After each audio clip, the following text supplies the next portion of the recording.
What's up guys, welcome back to another Soul Souls video, and today we finally got a review of the brand new D Rose 11. Let's go. So to start things off, we unfortunately have just a regular Adidas performance box. We haven't had a D Rose box since the D Rose 8, so it's been a couple of years now. But of course, in the end, we're buying the shoes for the shoes. So these are the brand new D Rose 11s. They were released in China, but in the States they just came out about a week and a half ago. I waited for the Brenda colorway, and we'll get back to the whole Brenda colorway, the naming and whatnot in a second. But I picked up these and I've played with them about once for a good hour and a half or so, and I'm really excited to share my thoughts on this shoe so far. Now this is Derrick Rose's 11th model with Adidas, and only a handful of other pro basketball players have been able to have 11 straight shoes. Huge milestone for any player, but this still carries on kind of a tribute to older D Rose and Adidas shoes, because you see they have brought back the Adidas D Rose, which is their kind of lightweight setup, and we'll get back to that when I talk about performance so far on these. But they're bringing back the Adidas D Rose.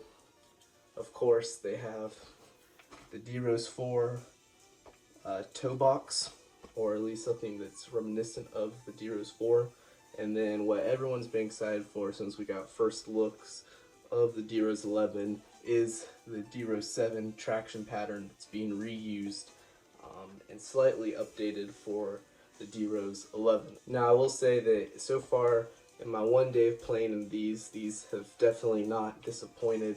It definitely takes a good half hour or so to really break them in, get the traction really kind of set up, because it does take a little bit to break in the traction. So far, a really good shoe. I'd rate them higher than the 10s, and the 8s just kind of started a downward spiral, and then the 9s were definitely a reflection of that downward spiral. Then the 10s were a really good step up, and it was a really nice step in the right direction. I think they're doing a really good job with over at Adidas, with this being just another gradual step up above the last previous model.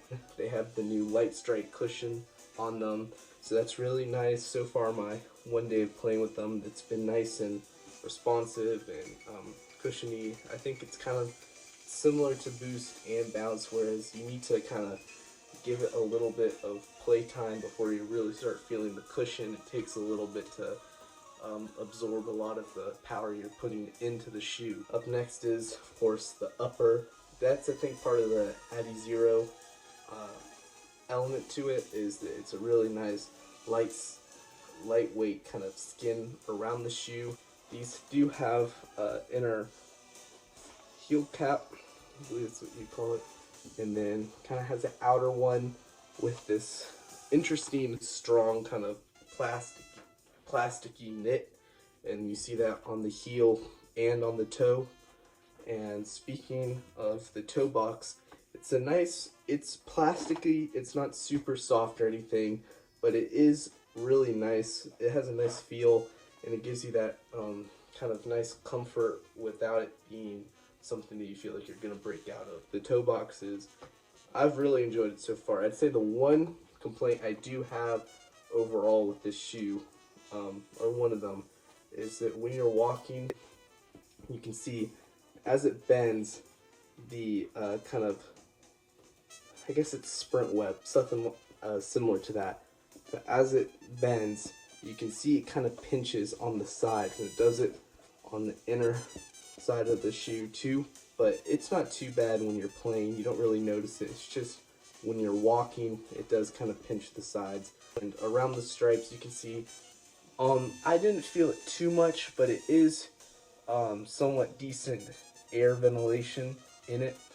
You do get a little air, nothing to the point where it's like super noticeable, but I would say it is better than the previous model. Just grabbing the 10s for a second, I do think it's better ventilation than the 10s, whereas these, if you open up the tongue, and I'll put the camera through. You can see that it literally is just the webbing on the outside, and then your foot, and then the cushioning of the tongue.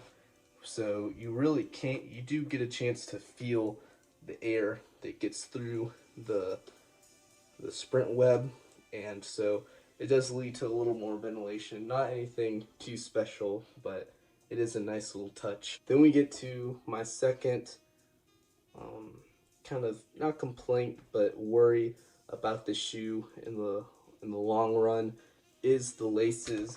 The holes where you're supposed to put the laces through, it is similar to the 9s, where you see that they're not going through the shoe itself.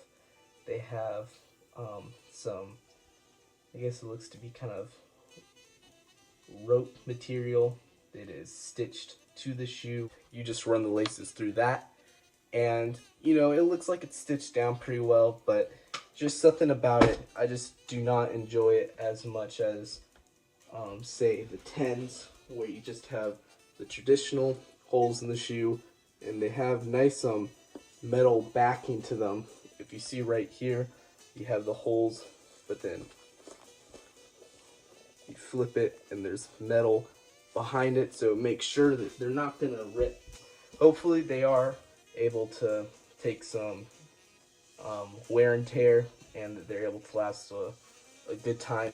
And then moving up to the tongue, if you've been subscribed for a minute now, you'd see on my first look on the D Rose 11s, and as we started seeing more and more colorways, the tongue was one of my fears about the shoe. I had to wait to see what it was going to look like, and I'd say it definitely is a lot better than I thought it was going to be, so props to Adidas.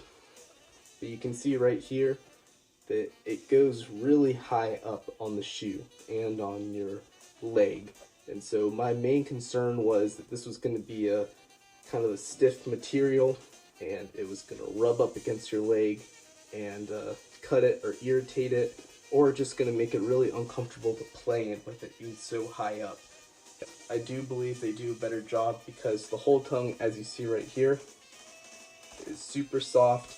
There's nothing there until where you see the Adidas logo. You can obviously see there's some padding there, but above that, nothing too much to it. And then speaking about the padding on the tongue, on the heel, it is a really comfortable, not cushion, but the padding itself is really comfortable. So yeah, overall the materials on these, there's nothing premium about them, but they get the job done for what they're here for. So I said I would touch on the whole name of the colorway. Brenda is the name of Derrick Rose's mom. I believe overseas, if you look at the tongue, they got a little logo on it, a little design with a rose and the name Brenda on the tongue, and it gives it that nice kind of storytelling element to it. But for some reason, the US did not get any design on the tongue. I don't know why.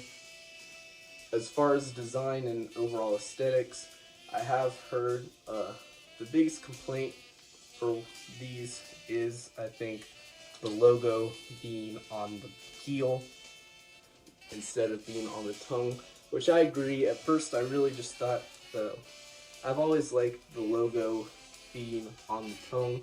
I don't necessarily love this Adidas logo being on the shoe, but I've kind of grown to kind of be indifferent about it. I think it looks good as it is. I would have liked the logo on this colorway to be black instead of kind of translucent or red. But again, that's just little nitpicks. Overall, I do like the look and design and feel of the shoe. Now let's get into the comparison of D Rose 11 and the D Rose 7. I have both here. The traction, which they reused in the 11s, is the biggest reason why people have been quick to compare the two. So looking at the traction is the same pretty much. The only difference is that at the bottom there's 4 stars on the 11 to represent the Chicago flag, and there's cuts at different parts in the traction, and that is just, I think, to give it more flexibility and mobility while moving the shoe itself. But yeah, overall, that's where the comparisons end with the 7. I do believe these are their own shoe. The only two things that really are callbacks is the reuse of the 7's traction pattern and the design of the D Rose 4 toe box.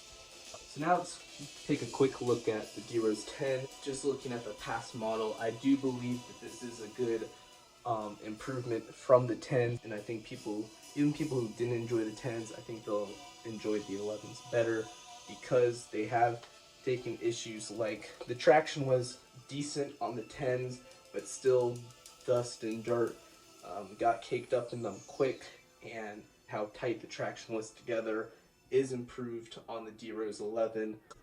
The D Rose 11 is $20 cheaper than the D Rose 10, D Rose 9, and D Rose 8. I think they might have been using the 140 price tag for longer than that, but I know for sure those are the ones that were charging 140, and for $20 less than the 10s and 9s, you definitely can't go wrong picking these up. So far, I'm really enjoying the Adidas D Rose 11. So yeah, I think that's going to be all for today. Like I said, I'm really enjoying the D Rose 11 so far.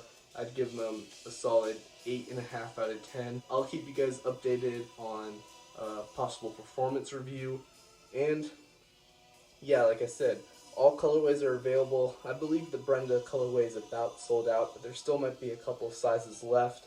I know there's a Christmas colorway coming out. I think a Veterans colorway just released a couple of days ago. So yeah, a lot of colorways and a lot of options for the D Rose 11, and I'm all here for it. So hope you guys enjoyed the review, and I'll see you guys later.